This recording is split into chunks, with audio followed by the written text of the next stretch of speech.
lista ya. Ok. Voy a buscar acá.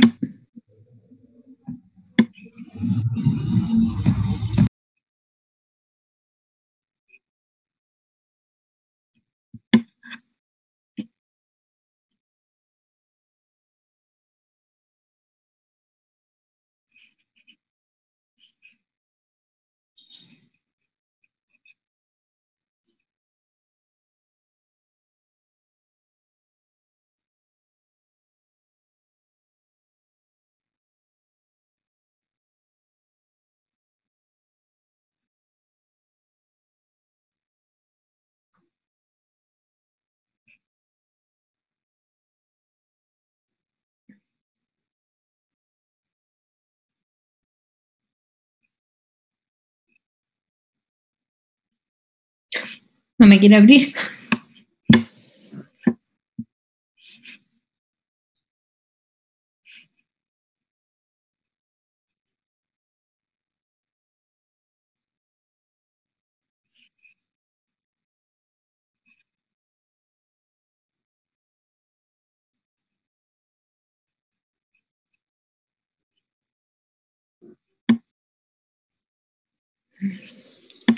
A ver, voy a tratar de abrir el...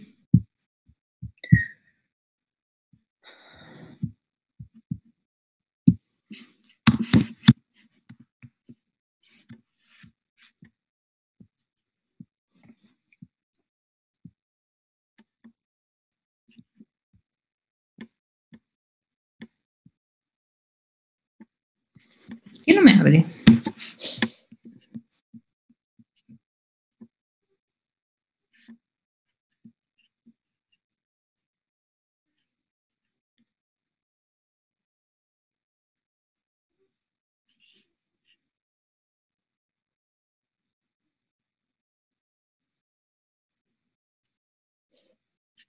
No, posible.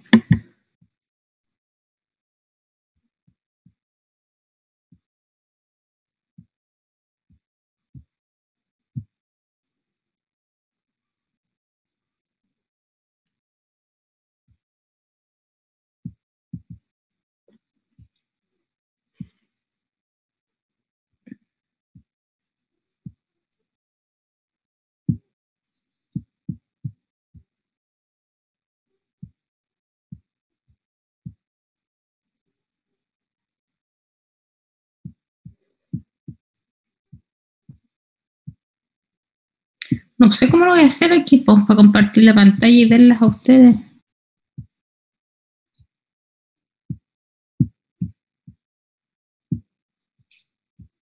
Oh. ¿Me salí? No. No, no se salió. profe. Profe, aún está aquí. Ay, esto es todo un tema. Recién... Usted ¿Y por qué no pasa la lista del teléfono y activamos las cámaras así para que no tenga que No, sí, compartir esa la pantalla? es la idea, porque es que si no, no puedo compartir la pantalla, es que no me entra. Voy a hacer el último Ya. intento. Sí, a la clase anterior la hice así, por el teléfono. Pero ahora algo pasa que no me lo quiere abrir.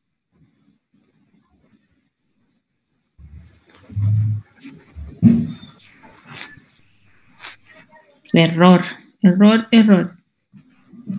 Ya voy a entrar de nuevo. Espérenme 2 segunditos, ya.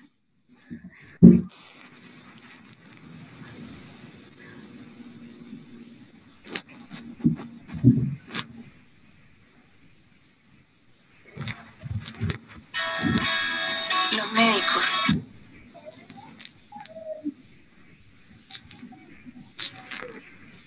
Ahí está abierto. Ah, por fin.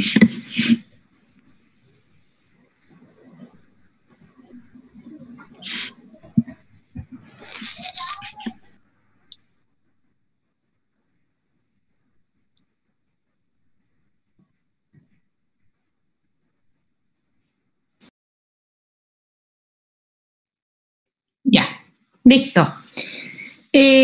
Aguirre, Cintique, Betsabe. ¿Betsabe? Aguirre. ¿Chiquillas me escuchan? Sí, profe, sí se escucha. Sí, profe, sí se escucha. Ah, es que ella no está, pero está puesta ahí. Tiene Bueno, el micrófono bloqueado, parece. No estoy segura. Mandó por el chat que estaba acá. ¿qué le pasa? Acá, profe. Tiene que prender su cámara. Tengo que verla yo. Ah. Patricio Alarcón.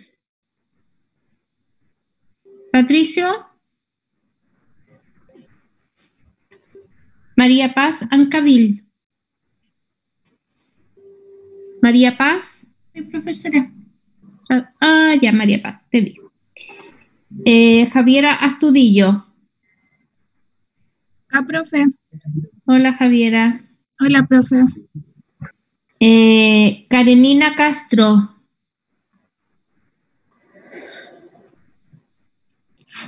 ¿Qué pasa con su cámara, Karenina? Ah, ya. Ok.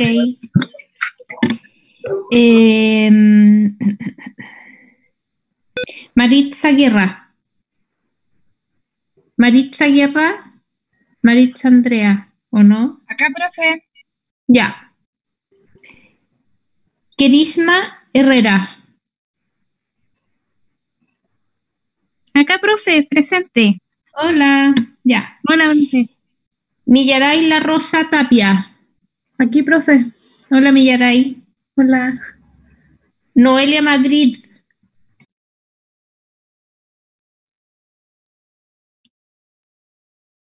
Noelia.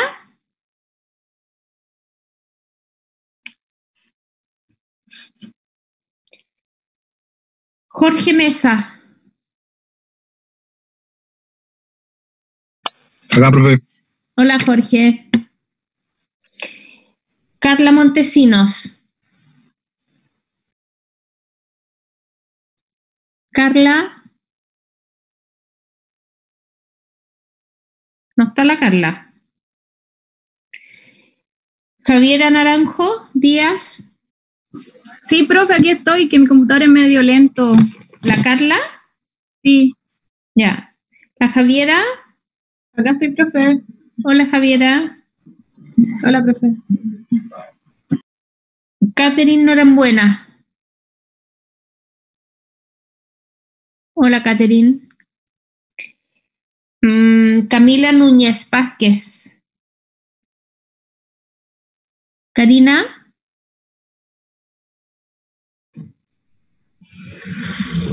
¿Está la Karina?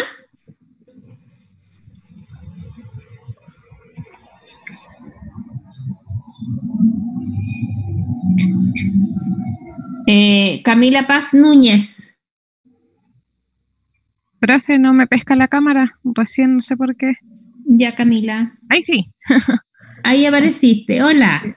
Hola. Daniela Andrea Osa Claverías. Acá, profe. Hola. Hola. Nicole Pizarro Pizarro. Nicole. Acá, profe. Presente. Hola, Nicole. Hola, profe. Carla Rodríguez Gómez. Acá. Hola, Carla. Hola, profe. Valentina Santander. Valentina. Hola, Valentina. Beatriz Silva Alarcón. Presente, profe. Hola, Beatriz. Hola. Richard Soto. Richard.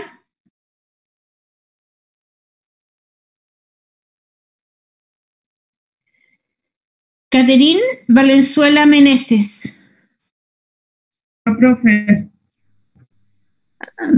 ¿A dónde? Ok. Carol Vargas. Carol. Acá, profe. Y María José Villa. María José. Acá. Hola. Ya. Hola. Ya, entonces quedaron ausentes, por si alguno llegó, Patricio Alarcón Catherine Norambuena y Richard. Está la Katy, profe. Catherine, ¿cuánto era tu apellido? Ya, ahí está presente. Y Richard Ignacio Soto Mellado. Listo. Nos vamos a la segunda clase entonces. Como les dije anteriormente, esta es una clase más cortita. Vamos a ver algunos elementos del prematuro que no se han dicho hasta el momento. Así que vamos a ir un poquitito más rápido, ¿ya? Voy a compartir la pantalla y vamos a poner la presentación.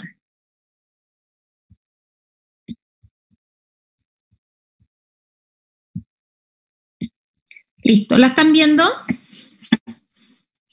Sí, profe. Muy bien. Sí, profe. Partamos entonces.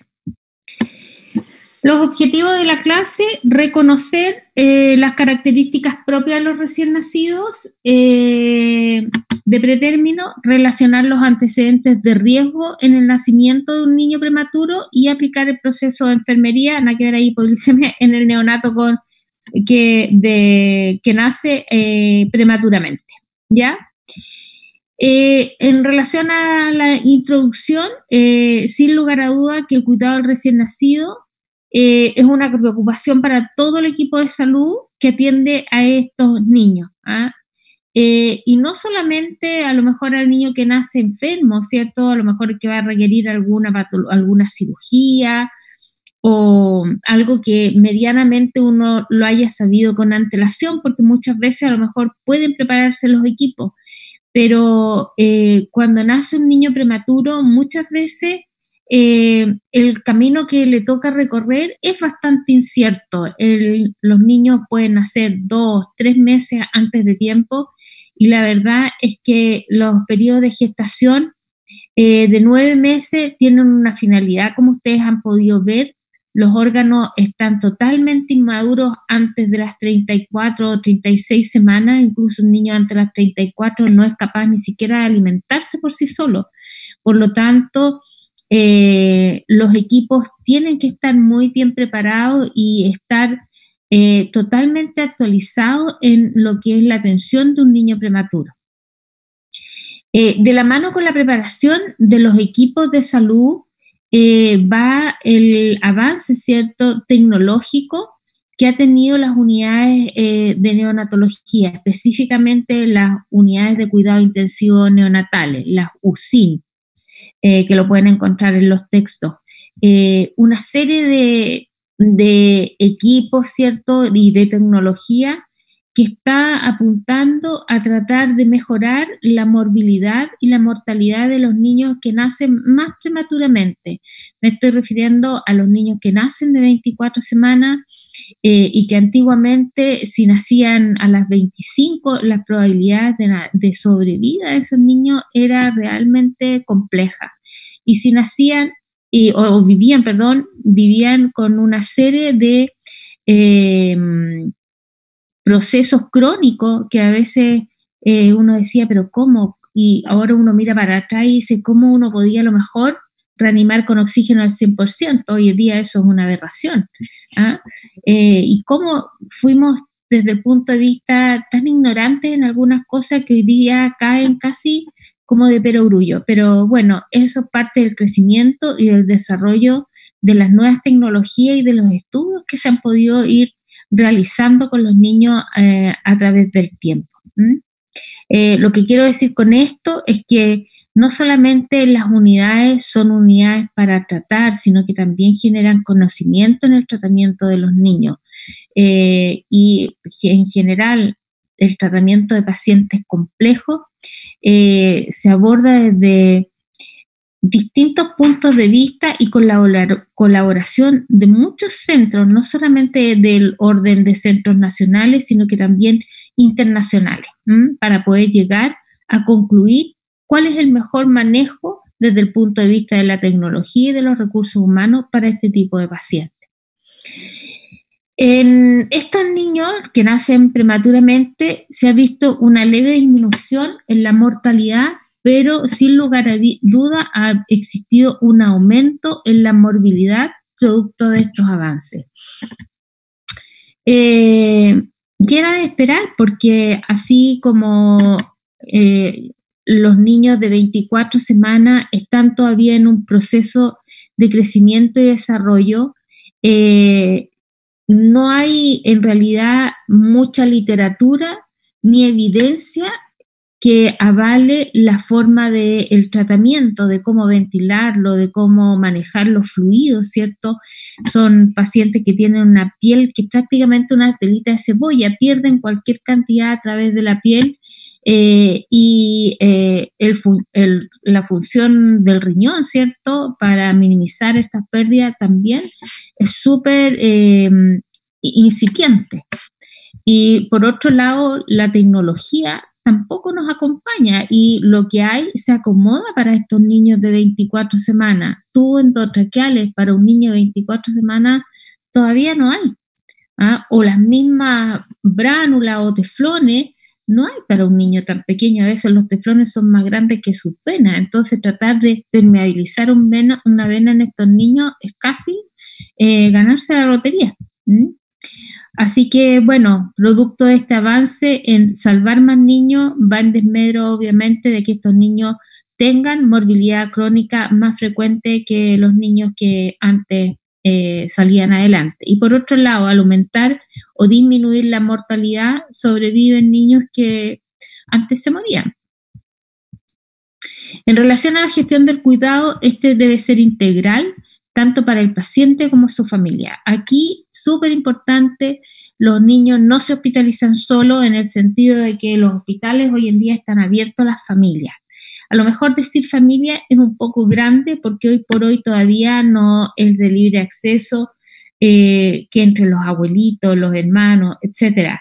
De por sí, el nacimiento de un niño es un acontecimiento social, todo el mundo quiere ir a conocerlo, aunque nazca enfermo, aunque nazca prematuro, la verdad es que la gente no restringe esas necesidades y a veces critica un poco los servicios en que no permiten la entrada de otros familiares, pero son pacientes tremendamente lábiles en el sentido, desde el punto de vista inmunológico, que en realidad hay que resguardar y limitar el flujo de visitas que hay dentro de estos servicios. Y no tenemos nunca que olvidar que el cuidado que se le brinda a estos niños tendrá efectos tanto a corto, a mediano o a largo plazo, ¿ya? Por eso que nuestra labor es tremendamente importante. Somos nosotros las que vamos a estar las 24 horas del día ahí al lado de los niños, vamos a ver la respuesta que tienen a lo mejor frente a parámetros ventilatorios, vamos a tener que estar atentas a disminuir el oxígeno en determinado momento para evitar, ¿cierto?, esta complicación. Y también somos un elemento clave, ¿cierto?, en poder detectar algunas desviaciones de la salud en algunos procesos de crisis que vive esta familia, porque no es cierto eso de que los problemas unen a la familia. Uno ve durante la hospitalización larga, crítica, compleja, que muchas veces uno dice, uy, ya va saliendo y volvemos a tener un evento a lo mejor tan malo como al principio. Es difícil para las familias salir adelante. Muchas parejas se distancian en este periodo. Los hijos que quedan en la casa también sufren porque las mamás prácticamente quisieran pasar las 24 horas del día al lado de este niño recién nacido prematuro, que la verdad es que ellas quieren estar al lado de sus niños y muchas veces uno las ve llegar alrededor de las 9 de la mañana y se van después de las 10 de la noche. Entonces queda, entre comillas, en cierto grado de abandono su casa, sus hijos, o los hijos a cargo de otras personas que a veces no son las personas más indicadas como para que queden los niños en las casas. Así que es un tremendo tema que uno lo puede abordar desde muchas aristas. Afortunadamente, la prematurez es una, entre comillas, patología GES, y hay ciertas acciones en salud como la asistencia de los psicólogos o psiquiatras en estas unidades si es que la madre o el padre así lo requieren. Hay apoyo y contención para la familia. Bueno, vamos a definir nuevamente el parto prematuro y vamos a definirlo como aquel nacimiento por la causa que sea entre las 20 y antes de que el feto cumpla las 37 semanas de gestación, es decir, las 36 más 6 días. Esto dentro de lo que es nuestra legislación. Antiguamente se decía que los niños que nacían antes de las 25 semanas o que tenían un peso inferior a 500 gramos, aunque naciera vivo, se consideraba un aborto. Eso en nuestro país cambió hace un par de años ya y todo niño que nazca vivo, independientemente casi de su edad gestacional, se considera un parto prematuro, ¿ya? La OMS define el parto prematuro como aquel que ocurre antes de las 37 semanas de gestación, pero a ellos le ponen un límite inferior de las 22 semanas. Antes de las 22 semanas lo considera un aborto, de la misma forma si ese feto pesa menos o tiene un peso igual a los 500 gramos o mide menos o igual a 25 centímetros de longitud. Esto es la OMS, así lo define, ¿ya? La Academia Americana de Pediatría también sustenta esta definición, considerando como límite inferior las 24 semanas. ¿Y por qué? Porque se ha visto que la distancia que existe entre el alvéolo y el capilar para el intercambio gaseoso en un feto inferior a las 24 semanas es muy grande y por lo tanto no podría realizarse el intercambio gaseoso que es vital para la sobrevida de los niños. Aquí hay un artículo que yo no me voy a referir a él, pero se los dejo como inquietud para el que quiera leerlo, que valora la edad gestacional y algunas mediciones antropométricas como para la clasificación de los recién nacidos prematuros. En cuanto a la epidemiología, podemos decir que la incidencia del parto prematuro en nuestro país es alrededor del 7%. Hay algunos estudios que lo sitúan muy parecido a los países en desarrollo, que bordea aproximadamente el 10%, ¿ya? De este 7%, se supone que el 3% de esto representa aquellos partos que ocurren antes de las 34 semanas. O sea, diríamos que un 3% son niños más bien pequeños y el otro 4% restante son niños que son igualmente prematuros, que se llaman pretérminos tardíos y que tendrían a lo mejor, a pesar de que tienen complicaciones al nacer, no serían de las dimensiones de estos que nacen antes de las 34 semanas.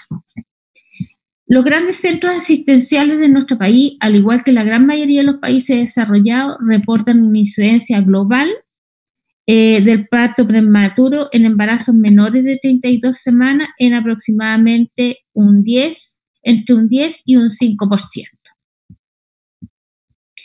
¿Cuáles son los factores de riesgo para presentar un parto prematuro? Aquí lo tenemos clasificado entre factores maternos, maternos gestacionales, fetales, placentarios y uterinos.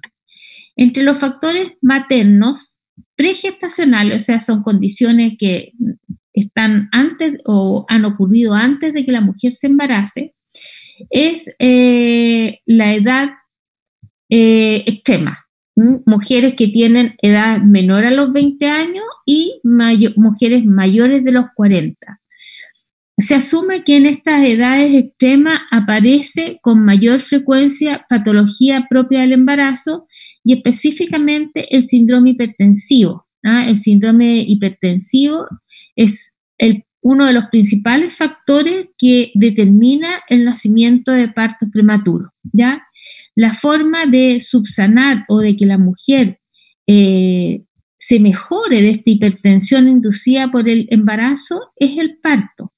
y hay situaciones en que esa hipertensión pone en jaque, ¿cierto?, la vida de la madre y del niño y no queda otra opción que interrumpir el embarazo. El bajo nivel socioeconómico también está asociado al nacimiento de niños prematuros, el antecedente de partos prematuros previos, o sea, aquellas mujeres que han tenido un hijo prematuro con anterioridad, la probabilidad que su segundo hijo o tercero nazca prematuro es alta. Generalmente es un antecedente que se repite en el tiempo. Hábitos de cocaína, alcohol o heroína, consumo por la madre, determinan niños pequeños para la edad gestacional, que con restricción severa del crecimiento intrauterino, que determina en algunas ocasiones la interrupción del embarazo de forma prematura. En relación a los factores maternos gestacionales, o sea, del embarazo, hay un mal control del embarazo que también de alguna manera uno lo asocia a estas edades extremas. Las adolescentes, por ejemplo, niñas de repente 12, 13 años que se embarazan, 15 años, ocultan el embarazo y ese ocultar implica no ir a control obstétrico. Hay plata que gastar, hay que comprar algunas vitaminas, gastar en la ecografía y que ellas no tienen cómo subvencionar ese gasto por ellas mismas. Y las mujeres de 40 a veces se niegan a la realidad de tener otro hijo. Metrorragia posterior a las 20 semanas de embarazo, y esta podríamos a lo mejor colocarla dentro de lo que son los elementos placentarios que tienen que ver con las placentas oclusivas, que se alojan a nivel del cuello uterino, ¿cierto?, el orificio cervical interno, y que a la medida que el embarazo empieza a crecer, esta placenta comienza a desprenderse en distintos puntos y dejan de ser funcionantes. O se desprenden masivamente las placentas previas, ¿cierto?, con sangramientos importantes, o asociado a la hipertensión puede haber un desprendimiento prematuro de placenta normoinsecta, así se llama, en que hay una gran contracción uterina y esa contracción hace que la placenta se desprenda. Si no se saca el niño rápidamente, ese niño muere inútero. Infección sistémica o urogenital por parte de la madre. En general, se supone que alrededor de un 25% de las mujeres llega al momento del parto con una vaginosis activa. Esa infección pudiera ascender y contagiar y infectar el saco ovular y determinar el parto. Y la otra infección que se considera como la primera causante del parto prematuro es la infección urinaria.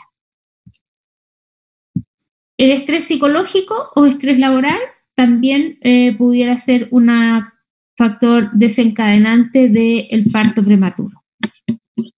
En relación a los antecedentes fetales, el embarazo gemelar, ¿cierto?, por esta sobredistensión del útero, que haría que se desencadenara el parto, es una de las teorías. A nivel placentario, las placentas previas oclusivas, alteraciones a nivel del útero que pudieran estar relacionados con los factores uterinos, y el polihidroamnio. ¿Qué quiere decir polihidroamnio? Que exista una mayor cantidad de líquido amniótico que el normal dentro de la cavidad amniótica. Produce una sobredistensión. Factores uterinos o el cuerpo extraño, ¿cierto? Un dispositivo intrauterino en donde el organismo trataría de expulsarlo a través de contracciones, o en algunos casos también se ha reportado que el dispositivo podría ser un factor desencadenante de la aparición de infecciones del tracto genital, o que pueda precipitar la rotura prematura de membranas antes de que el embarazo sea viable. Malformaciones uterinas, incompatibilidad cervical o cuello corto. El cuello uterino tiene una longitud normal de aproximadamente 4 centímetros. Hay mujeres que no se sabe por qué ese cuello se empieza a cortar, porque es un proceso que debe ocurrir para el momento del parto, pero se acorta durante la gestación. y si se acorta mucho, ese cuello empieza a dilatarse, ¿ya? O bien la incompetencia cervical, que corresponde a un cuello uterino que es incapaz de mantener el saco amniótico y el desarrollo de la gestación. Generalmente comienzan a dilatarse alrededor de las 16, 18 semanas y son abortos más bien grandes, alrededor de las 18, 20 semanas, si es que no se hace el diagnóstico y no se hace alguna técnica o procedimiento como para retener ese embarazo. Se llama cerclaje. Y finalmente, la conización cervical, que es una intervención quirúrgica que se hace a nivel del cuello cuando hay alguna lesión o intraepitelial en las lesiones premalignas del cuello, por lesiones por virus papiloma humano, cáncer de cuello. Esta es una tabla para mostrarles cómo han ido aumentando la inscripción, no es que estén vivos y permanezcan vivos, la inscripción de niños vivos, de niños de gestaciones menores a las 24 semanas o los niños de pretérmino en general. Así vemos que en el año 2005, por ejemplo, menores, o aquí, entre 24 y 27 semanas teníamos en todo el país 690 niños que nacían, y en el año 2012 tuvimos 832, o sea, subió de una manera considerable. A diferencia de los niños estos de 42 semanas, que estos cada vez llegan a término. Generalmente se interrumpen los embarazos por un tema de envejecimiento de la placenta antes de que el embarazo cumpla estas 42 semanas si el trabajo de parto no parte en forma espontánea. A nivel de las regiones, la mortalidad fetal según edad gestacional, tenemos que para los niños entre las 22 y las 27 semanas, fuera de lo que es la región metropolitana, ¿cierto? Que la que tiene más habitantes la vamos a descartar, pero los que tienen un mayor número de niños prematuros, ¿cierto? Y que fallecen es la región de Valparaíso y después la región del Biobío y la Araucanía, ¿ya? Importante saber dónde nacen estos niños y dónde hay que poner menores recursos, ¿ya? Lo que menor tiene es Aysén, que tuvo 1 en ese año, ¿no? Y aquí Tarapacá, que tuvo 5. Los Ríos 4. Bueno, esta diapositiva ya la conocen, la vimos en la primera clase y vimos las causas por las cuales morían los niños menores de 1 año, ¿ya? Y la pusimos acá porque en realidad hay que recalcar, ¿cierto?, que la prematuridad extrema es la primera causa de muerte en el menor de 1 año. ¿Y de qué se mueren estos niñitos? No lo tengo, pero eso la teníamos en la clase anterior. Se mueren generalmente de síndrome de dificultad respiratoria, que es la primera causa de defunción en el recién nacido prematuro. Ahora, ¿qué se puede hacer? Yo les dije que los recién nacidos prematuros hoy en día es una garantía explícita en salud y por lo tanto, en la medida que se diagnostica, hay que tratarlo, y hay que evitar por todos los medios posibles que ese niño llegue a nacer anticipadamente. La primera medida que contempla, ¿cierto?, además de la hospitalización de la madre, es para utilizar en ella útero-inhibidores, es decir, algunas drogas. No voy a entrar en las drogas, chiquillos, porque no es clase de obstetricia esto, pero quiero que sepan que existen algunas drogas que se llaman útero-inhibidores, que son los responsables de disminuir o a lo mejor permitir el cese de las contracciones por un periodo de tiempo.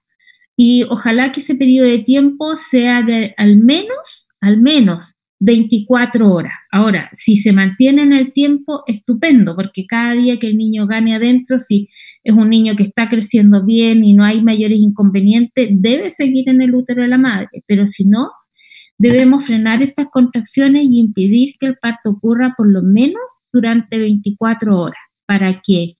Para que por medio de también acción farmacológica podamos inducir la madurez del pulmón, para que este pulmón empiece a liberar, ¿cierto? Esta glucoproteína, que es el surfactante, que va a permitir que una vez que el niño respire, este pulmón permanezca distendido y no se colapse y ese niño tenga serios problemas para sobrevivir. ¿Dudas hasta acá, chiquillos, chicas? No, profe. Sigamos entonces. Esta administración de corticoides se va a hacer siempre frente a la amenaza de un parto prematuro, pero cuya edad gestacional sea menor o igual a 34 semanas.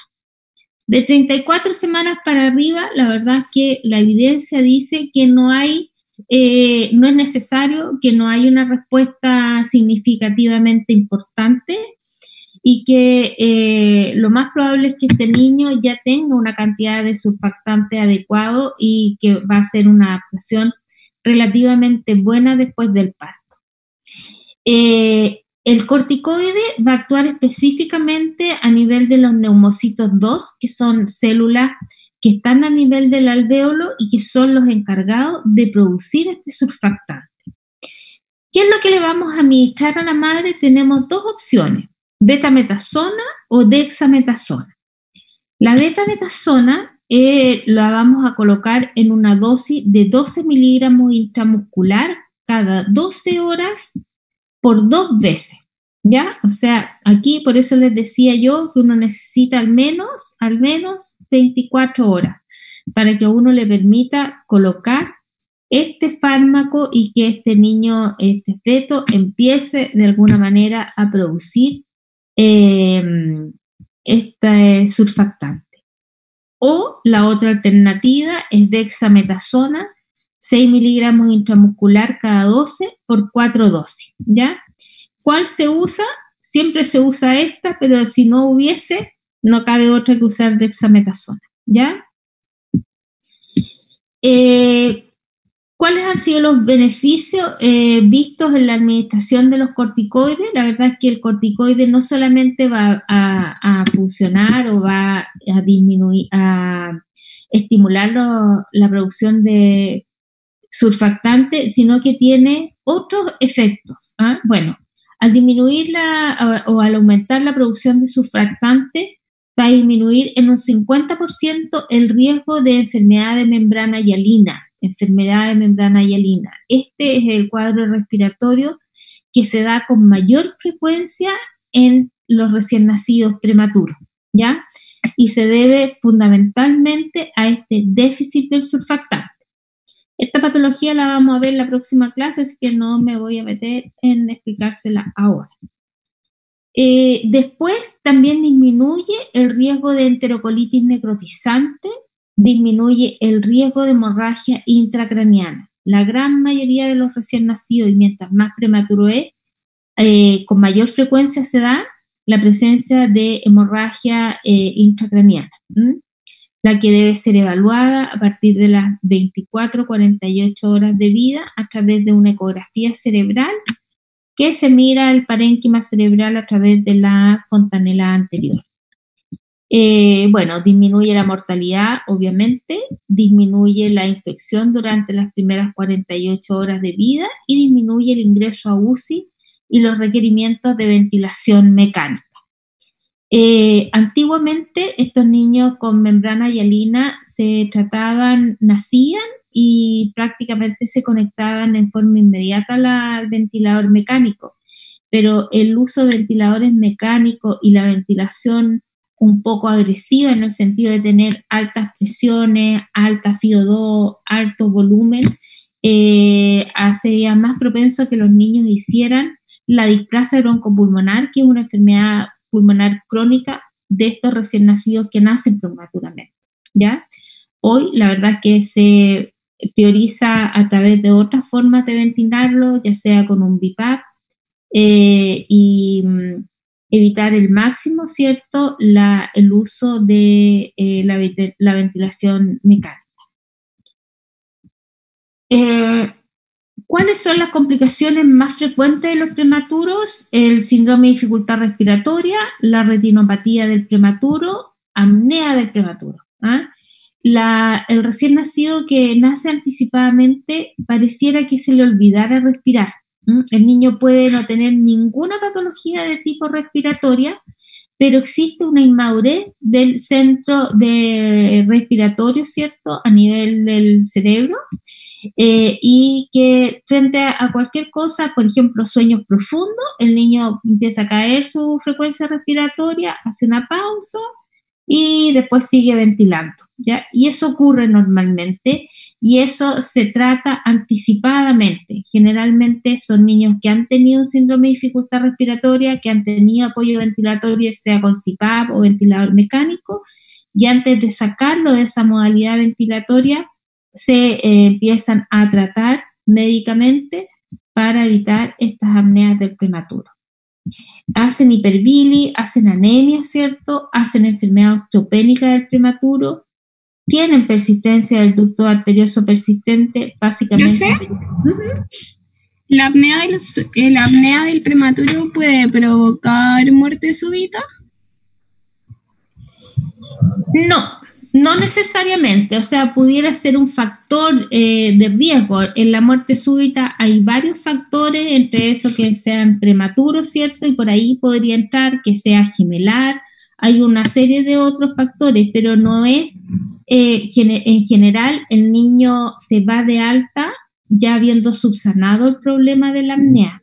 El niño tiene que pasar aproximadamente haber cumplido una edad gestacional corregida y haber pasado a lo menos una semana sin apnea. Retiras el medicamento en ese momento y después lo controlas por otro tiempo más que va a depender de lo que el servicio establezca, y antes de que se vaya de alta, lo saturas 24 horas de manera continua y lo monitorizas para ver si no hay nada y recién ahí se va de alta. O sea, uno no da por hecho que ya lo damos un rato y se va. No, ¿ya? Y si hay antecedentes de muerte súbita en la familia o un niño que tiende a hacer apneas recurrentes, ese niño se va con monitor para la casa, ¿ya? Ok, sí, gracias. Bueno, íbamos acá, eso ya lo habíamos dicho. ¿Cuál es la importancia de los cuidados? Intentar disminuir la agresividad de los cuidados intensivos, favorecer la estabilización del niño clínicamente grave, disminuir las complicaciones propias del recién nacido de pretérmino. ¿Ya? Aquí hay hartas que tienen que ver un poco con el manejo médico. Traigo a colación la enterocolitis, ¿cierto?, que es un ejemplo súper fácil de entender. Las enterocolitis generalmente dan en los periodos en que los niños se están recuperando, que están empezando a comer, que ya no están requiriendo oxígeno, y toda esa sensación de que el niño ha mejorado hace que el médico se apure en alimentarlo, se le empieza a dar un mayor volumen de papa y empiezan a aparecer estos signos de enterocolitis. Así que hay que minimizar y no apurar a estos niños. Hay que tratar de mantener a estos pretérminos en un ambiente lo más parecido al útero materno, y esto tiene que ver con favorecer el desarrollo tanto físico, emocional y lo que se ha conocido también con el nombre de neurodesarrollo. Al niño le faltaron meses para su crecimiento, y el útero cumple una función de contención, de protección. El niño no está desorganizado, ni estirado, ni ocupa un espacio en donde él no tiene límites. Y esa contención, ¿cierto?, y de mantenerlo alineado y centrado en un centro, hace que todos los procesos y el desarrollo y el crecimiento de sus distintos segmentos crezcan y se desarrollen adecuadamente. Así que eso se trata de hacer en estas unidades de cuidados intensivos neonatales y se hacen a través de lo que se conoce como protocolo de mínima estimulación. ¿Qué quiere decir estos protocolos de mínima estimulación? Significa que a una hora determinada al niño se le hace todo lo que se le tenga que hacer en esa hora. Se le va a hacer el examen físico por parte del pediatra, le van a hacer el confort, cambio de pañales, se le va a alimentar, si el niño tiene quine, se le va a hacer la quine. Puede que sea una atención larga, si hay que tomarle una radiografía, se le va a tomar ahí. Pero después de esa atención, no se le vuelve a molestar hasta 3 horas después, ¿ya? O sea, si viene un médico y dice, pucha, ya le dieron la papa, ¿lo puedo ver rapidito? La verdad es que no lo puede ver, ¿eh? Y la gente está bastante sensibilizada y la verdad es que a veces ya no preguntan, dice, chuta, ya lo alimentaron, me avisan para la otra y así se respeta estos periodos de reposo que tienen los niños. Ese cuidado del neurodesarrollo tiene que ver, como les digo, en relación a la postura, cuidado de la piel, disminución de los ruidos. Las unidades de cuidados intensivos son tremendamente ruidosas, tanto por los equipos, las alarmas de los monitores, los mismos respiradores y la gente. La gente es la más bulliciosa de todas. Hay ocasiones en que en un servicio, en una sala de intensivo pueden haber más de 30 personas y todas hablan a la vez. Antiguamente no se respetaba mucho el tema de la iluminación de la sala. Si ustedes recuerdan cuando sacaron a los mineros, a lo mejor eran muy chicos, no sé qué edad tenían en esa época, pero cuando sacaron a los mineros, el tema era cómo preocuparse de protegerles la luz, la visión. Y lo sacaron con unos lentes oscuros que no pudieron sacárselo por X determinados días. Bueno, este niño vivió una situación muy similar a que el minero, pero en vez de ser 3 meses, fueron 9. Y aquí nadie se preocupa de la disminución de la iluminación de una sala. Si el niño nace por cesárea, hay un tremendo foco arriba, ¿cierto?, que está directamente a la zona que nace y el niño abre los ojos espantado, arruga su ceño, hay una situación bastante de estrés. Y antiguamente también la UCI, estaba muy iluminada, todo el mundo decía que teníamos que ver los niños, que no podíamos estar oscuras, y día y noche era exactamente lo mismo, ¿ya? Y eso hoy ha cambiado, ¿ya? Yo les voy a mostrar cómo se mantienen las unidades en penumbra, ¿cierto? Y se puede colocar una lámpara anexa cuando se va a hacer algún procedimiento que uno necesite tener una mejor iluminación. Manejo del dolor, la lactancia materna y el método canguro, que hoy se ocupa en muchas neonatologías del país y del mundo. Bueno, así son no se ve muy claramente, pero esta en realidad es una sala en donde ustedes ven que están las cortinas abajo, por lo tanto hay limitación de la luz, y si uno mira ciertos rincones también no hay una zona intensamente iluminada. Y por otro lado, las cunas, aquí hay guaguitas hospitalizadas, pues si tienen buena vista, ahí están los monitores con las curvas, pero los niños no se ven. Y estas son las cunas que son para disminuir la luminosidad que les llega directamente a los niños. Esta es una foto que está tomada de aquí de los pies de los niños y cómo las cubrecuna o los cubre incubadora disminuyen totalmente la entrada de la luz. Este es un niño que está conectado al respirador, ese es el respirador, ¿cierto? Y está dentro de estos nidos que tienen que ver con la postura y la protección básicamente de la postura de los niños. Si uno no se preocupa de mantener los contenidos con estas bordes, ¿cierto? en donde el niño tiene un tope en los pies, en los bracitos por los lados, adoptan posturas que son viciosas, pueden tener rotación de los hombros, de las caderas, que a la larga van a necesitar una rehabilitación y tratamiento kinésico por un tiempo prolongado. Y el método canguro, ¿cierto? En la medida que las mamás puedan, ojalá pasar el máximo tiempo posible con sus bebés en contacto piel con piel. ¿Algunas cosas que nos faltaron? ¿Alguna pregunta hasta aquí, chicos? ¿No? No, nada. No, profe, ninguna. Ya, algunas cositas que nos faltaron decir de este pretérmino que vamos a ir precisando. Me voy a referir específicamente al tórax. El tórax de este niño prematuro, como ustedes lo pueden ver, es bastante chiquitito, con una distribución de las costillas bastante horizontales, que es bastante diferente a la posición de un niño más grande o que un adulto, ¿cierto? Eso hace que esta capacidad de expandir o de la parrilla costal sea más limitada. También uno logra ver fácilmente las costillas porque hay poco desarrollo muscular y ese desarrollo poco o escaso desarrollo muscular hace que este niño al poco y nada de respirar se canse, porque la musculatura no lo acompaña.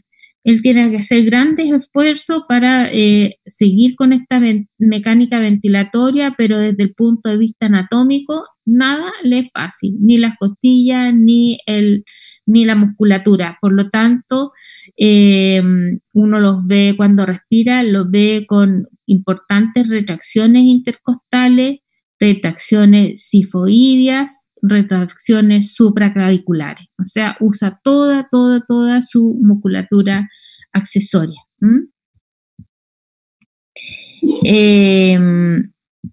Además, en el pulmón, dijimos que no solamente el pulmón, el aparato respiratorio en el recién nacido tiene algunas características que también van a ser dificultosas el hecho de que él ventile espontáneamente o lo ayudemos a ventilar. Por ejemplo, los cartílagos de la tráquea, ¿cierto?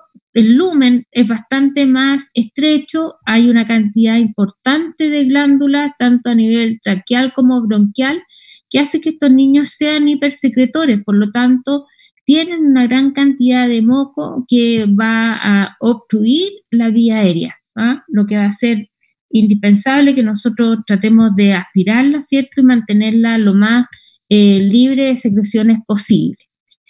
Hay un punto bien crítico en este árbol respiratorio, que es a nivel del cartílago cricoides, ¿cierto? Que es la manzanita Adán en los varones, que es el punto más crítico y más estrecho, ¿ya?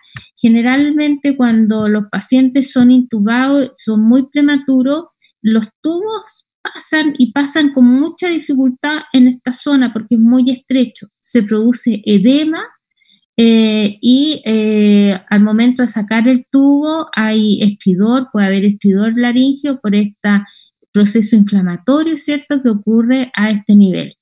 No ocurre siempre, pero uno lo debiera tener presente. Hay poco desarrollo muscular que sostenga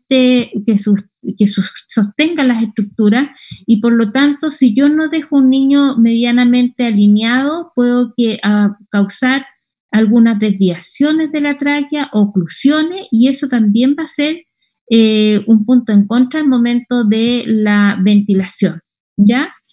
Los alvéolos y la unidad funcional del pulmón al momento del parto prematuro obviamente no están el número que debieran tener al momento de nacer. Incluso un niño de término no tiene la cantidad de alvéolos funcionantes que tiene una persona adulta o un niño mayor. Estos siguen funcionando durante la primera etapa de la vida, así que ese es un hándicap en contra importante que hay que considerar en estos niños, ¿ya? El hecho de que la parrilla costal sea blanda, no tengan tejido, colágeno o elastina que mantenga las estructuras, hace que esto sea, como les dije yo, fácilmente deformable y cobre importancia al momento de planificar los cuidados de enfermería. ¿A qué me refiero yo? Un niño que está cursando un cuadro respiratorio, uno de los cuidados principales, ¿cierto?, y fundamentales, es el cambio de posición. Si yo lo mantengo permanentemente acostado sobre el lado derecho, el pulmón del lado derecho va a hipoventilar, no se va a expandir porque va a estar cayendo toda la fuerza sobre ello, digamos, y lo más probable es que ese pulmón en alguna zona se colapse y forme lo que se llama atelectasia, y requiera nuevamente de quine, ventilatoria, aumentar las presiones del ventilador si es que está intubado, etcétera. Así sucesivamente, uno u otro lado o de espalda o en posición prona. Esta no me voy a referir porque en realidad hace hincapié o énfasis en los trastornos neurológicos que obviamente van a estar más exacerbados en los niños de pretérmino, pero que también son adecuados y son correctos para un niño que nace de término. En relación a los cuidados de los procesos inmunológicos, aquí hay una serie de factores que, al igual que la diapositiva anterior, es aplicable tanto para un niño de término, pero con mayor razón para un recién nacido de pretérmino, ¿ya? Y que son los riesgos de presentar una septicemia o una infección grave durante los primeros días de la vida.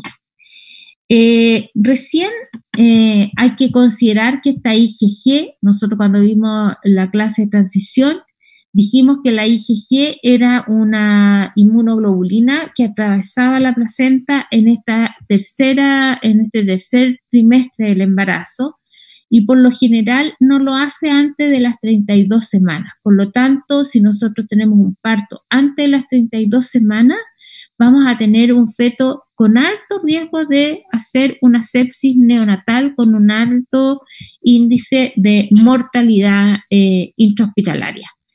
Y esta posibilidad de hacer una sepsis se incrementa si sumamos algunos factores de los que está acá, como por ejemplo la rotura prematura ovular mayor a 18 horas. O sea, si la bolsa de agua en la bolsa donde está el líquido amniótico se rompe 18 horas antes al parto, tiene riesgo de infección. Una de las principales causas de parto prematuro es que esta bolsa de agua se rompa a las 18, a las 20 semanas, así que dista cualquier cantidad de este número de horas. A veces las pacientes pasan 50 días con membranas rotas, 90 días con membranas rotas, 90 es mucho, pero mucho tiempo, 56, 70 días, en donde se vigila, ¿cierto?, que no aparezca signos de coriamnionitis o signos de infección ovular. Si aparecen signos de infección ovular en este proceso, ¿cierto?, desde que se rompió, el parto va a tener que ocurrir sí o sí, aunque no hayan contracciones. Se va a tener que interrumpir ese embarazo y sacar ese feto antes de que tenga una infección severa. Otras situaciones que ponen en riesgo a los partos prematuros y que a veces pudieran ser una causa que los desencadene es la presencia del estreptococo beta hemolítico, que es un microorganismo, ¿cierto?, en donde la madre es portadora de este agente y que en ella por lo general no causa ninguna manifestación clínica. Se debiera tratar de investigar este estreptococo alrededor de la semana 36, muy cercana a la fecha del parto, porque si se detecta, este debe ser tratado al momento del parto, intraparto, o sea, la mujer se hospitaliza, entra a la sala de preparto y se coloca su tratamiento endovenoso, tratamiento antibiótico endovenoso, hasta que ocurra el parto. Así, 18 horas en trabajo de parto, 18 horas va a estar con tratamiento endovenoso, ¿ya? porque el riesgo es que el niño al pasar por el canal de parto aspire este estreptococo beta hemolítico y haga la neumonía por estreptococo, que tiene una alta mortalidad. Y si se detecta durante el embarazo, la verdad es que no se saca absolutamente nada a tratarlo, porque va a reactivarse nuevamente a la semana, y lo más probable es que ese niño se contamine al pasar por el canal del parto. La instrumentalización del parto, forceps o cesárea, es un factor de riesgo para que la madre haga una infección ovular y se infecte el niño. Por otro lado, de manera indirecta, son niños que en general se ha tenido que abordar el parto de una manera a lo mejor urgente, ¿cierto? El forceps porque el niño no podía salir, porque estaba con un sufrimiento fetal, y la misma cosa con la cesárea. Por lo tanto, sumado a lo mejor a maniobras de reanimación, aumenta la posibilidad de que este niño desarrolle una infección importante. Recién nacidos de muy bajo peso y recién nacidos con asfixia, por lo que les acabo de decir.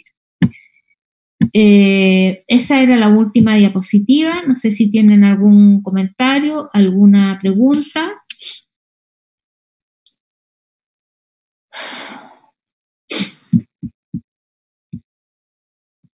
¿No? No, profe. Ya, listo. Voy a subirles ahora la clase de la hipoglicemia y espero que esta vez la puedan ver. Recuerden que van toda la clase junta, porque no la corto yo cuando hacemos el recreo. Así que va por el día. Y lo otro es que recuerden que la duración de ese video es de 1 semana, después se borra. Así que traten de verla a más tardar mañana, ¿ya? Ya, profe, muchas gracias. Ok, Ya. Cuídense mucho, nos vemos. Chao, profe, gracias. Chao. Chao, gracias. Chao.